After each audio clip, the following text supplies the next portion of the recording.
আমায় কিরূপ দেখালে প্রভু। প্রভু আমি যেদিন থেকে তোমার ওই রূপখানা দর্শন করেছি প্রভু, আমি যেদিন থেকে তোমার ওই বদন দিয়ে করুণ দ্বারে আমি নাম শ্রবণ করেছি প্রভু, আমার আর ওই সংসার ভালো লাগে না প্রভু।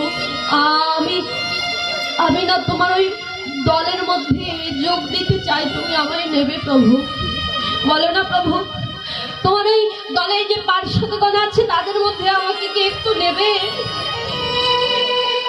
গৌরাঙ্গ মহাপ্রভু তখন ডেকে বলছে, তুমি রূপ না, তুমি তো অর্থমন্ত্রী, আর তুমি অর্থমন্ত্রী হয়ে তুমি আমার পার্শ্বদগণের মধ্যে আসতে যাও কেন?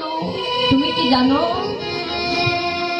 আমার পার্শ্বদগণ হলো কত হত দরিদ্র, অতি কাঙাল, তারা নদীয়ার পথে পথে হরি নাম কৃষ্ণ নাম প্রচার করে, আর হরি নাম কৃষ্ণ নাম প্রচার করে যাকে দেখে ছুটে গিয়ে তাকে হৃদয়ের মধ্যে জড়িয়ে ধরে, আবার কারো কারো দুটি চরণে পড়ে তাদেরকে নাম দেয়। তুমি পারবে?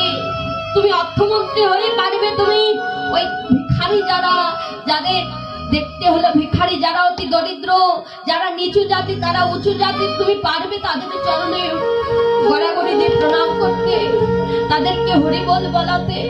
তুমি পারবে না। শুধু তাই নয়, আমার পার্শ্বদগণ তারা একবেলা সেবা পায়, আবার দুবেলা অনাহারে দিন কাটিয়ে দেয়। হবে না। তুমি কোথায় খাওয়ানো রাজভোগ, আর আমার পার্শ্বদগণ তারা যে একবেলা সেবা করে,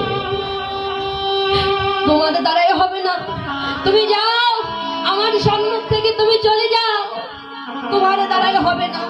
রূপ শোনো, ধন থাকলে, ঐশ্বর্য থাকলে, মান সম্মান থাকলে কখনো কোনোদিন গৌর চরণ পাওয়া যায় না। তুমি যাও, আমার সম্মুখ থেকে চলে যাও। রূপ গোস্বামীকে তাড়িয়ে দিলেন গৌর হরি।